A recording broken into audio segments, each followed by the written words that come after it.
أعوذ بالله من الشيطان الرجيم. بسم الله الرحمن الرحيم.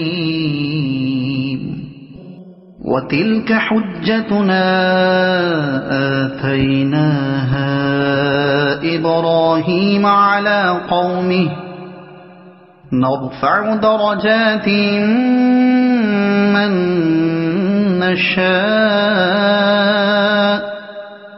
إن ربك حكيم عليم. ووهبنا له إسحاق ويعقوب كلا هدينا ونوحا هدينا من قبل ومن ذريته داود وسليمان وأيوب ويوسف وموسى وهارون وكذلك نجزي المحسنين. وزكريا ويحيى وعيسى وإلياس كل من الصالحين. وإسماعيل واليسع ويونس ولوطا وكلا فضلنا على العالمين. ومن آبائهم وذرياتهم وإخوانهم واجتبيناهم وهديناهم إلى صراط مستقيم. ذلك هدى الله يهدي به من يشاء من عباده ولو أشركوا لحبط عنهم ما كانوا يعملون. أولئك الذين آتيناهم الكتاب والحكم والنبوة فإن يكفر بها هؤلاء فقد وكلنا بها قوما ليسوا بها بكافرين. أولئك الذين هدى الله فبهداه مقتده. قل لا أسألكم عليه أجرا إن هو إلا ذكرى للعالمين. صدق الله العظيم. سورہ انعام ترجمہ تفسیر 10واں رکوع. اللہ کے نام سے شروع جو بہت مہربان رحمت والا. اور یہ ہماری دلیل ہے کہ ہم نے ابراہیم کو اس کی قوم پر عطا فرمائی ہم جسے چاہے درجوں بلند کریں، علم اور سوجھ بوجھ سمجھداری اور بزرگی کے ساتھ، جیسے کہ حضرت ابراہیم علیہ السلام کے درجے اونچے کیے دنیا میں علم و حکمت و نبوت کے ساتھ اور آخرت میں قرب اور ثواب کے ساتھ. بے شک تمہارا رب حکمت و علم والا ہے.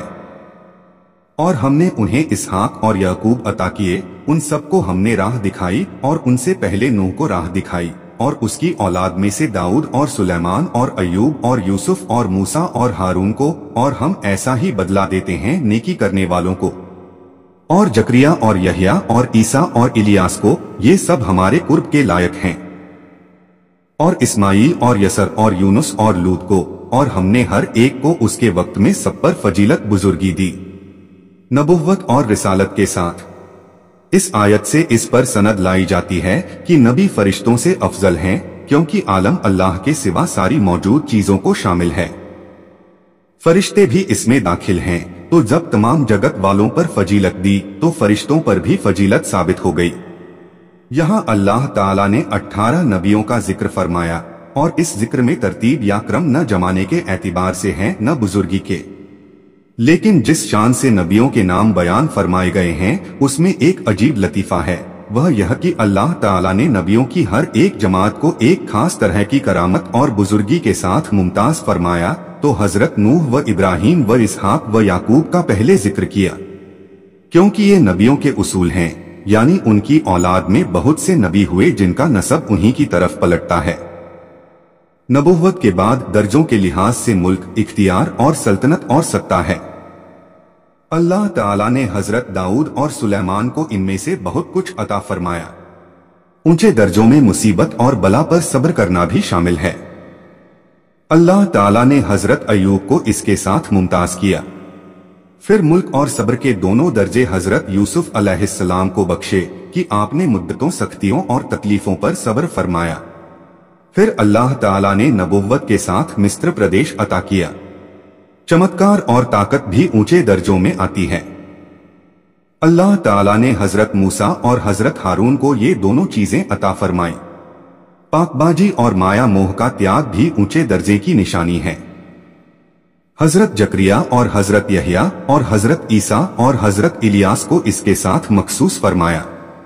इन नबियों के बाद अल्लाह ताला ने उन नबियों का बयान फरमाया कि जिनके न अनुयायी बाकी रहे न उनकी शरीयत, जैसे कि हजरत इस्माईल, हजरत यसर, हजरत यूनुस, हजरत लूत अलैहिस्सलाम। इस शान से नबियों का बयान फरमाने में उनकी करामतों और विशेषताओं का एक अद्भुत क्रम नजर आता है। और कुछ उनके बाप दादा और औलाद और भाइयों में से कुछ को हमने बुजुर्गी दी और हमने उन्हें चुन लिया और सीधी राह दिखाई। यह अल्लाह की हिदायत है कि अपने बंदों में जिसे चाहे दे, और अगर वो शिर्क करते तो जरूर उनका किया अकारत जाता। ये हैं जिनको हमने किताब और हुक्म और नबुव्वत पैगंबरी अता की, तो अगर ये लोग यानी मक्का वाले इससे इनकारी हो तो हमने उसके लिए एक ऐसी कौम लगा रखी है जो इनकार वाली नहीं। इस कौम से या ईसाई मुराद हैं, या मुहाजिर, या रसूले अकरम सल्लल्लाहु अलैहि वसल्लम के सहाबा, या हुजूर पर ईमान लाने वाले सब लोग। इस आयत से साबित है कि अल्लाह ताला अपने हबीब सल्लल्लाहु अलैहि वसल्लम की मदद फरमाएगा और आपके दीन को कुव्वत देगा और उसको दूसरे तमाम दीनों पर गालिब करेगा। चुनाचे ऐसा ही हुआ और यह गैबी खबर सच हुई। ये है जिनको अल्लाह ने हिदायत की तो तुम उन्हीं की राह चलो। उलमा ने इस आयत से यह मसला साबित किया है कि सैयदे आलम सल्लल्लाहु अलैहि वसल्लम तमाम नबियों से अफजल हैं, क्योंकि जो विशेषताएं, चमत्कार और गुण अलग अलग दूसरे नबियों को दिए गए थे, नबी करीम सल्लल्लाहु अलैहि वसल्लम के लिए उन सब को जमा फरमा दिया और आपको हुक्म दिया फबिहुदाहु मुक्तदिह, यानी तो तुम उन्हीं की राह चलो। सूरह अनाम आयत 90। तो जब आप तमाम नबियों की विशेषताएं रखते हैं तो बेशक सबसे अफजल हुए। तुम फुरमाओ में कुरान पर तुमसे कोई उजरत वेतन नहीं मांगता, वह तो नहीं मगर नसीहत सारे जगत को। इस आयत से साबित हुआ कि सैयदे आलम सल्लल्लाहु अलैहि वसल्लम तमाम सृष्टि की तरफ भेजे गए हैं और आपकी दावत सारी सृष्टि को आम है और सारा जगत आपकी उम्मत है। खाजिन अल्लाह अज्जव जल्ला ने सच फरमाया। तर्जुमा और तफसीर कंजुल ईमान। अल्लाह की बारगाह में दुआ है कि अल्लाह अज्जव जल्ला हम सभी को कुरान और इस्लाम के मुताबिक जिंदगी गुजारने की तौफीक अता फरमाए। आमीन। और कोशिश कीजिएगा कुरान शरीफ को समझने की। वीडियो को सवाब की नीयत से आगे शेयर करें ताकि कयामत तक सदकाए जारिया का सवाब आपको भी मिलता रहे और ये आपके और मेरे, हम सभी के नजात का जरिया बने। कुरान शरीफ की और ज्यादा मालूमात के लिए हमारे चैनल नसीम वॉइस सरखेज को सब्सक्राइब जरूर करें। इंशा अल्लाह मिलते हैं अगले वीडियो में। अल्लाह हाफिज।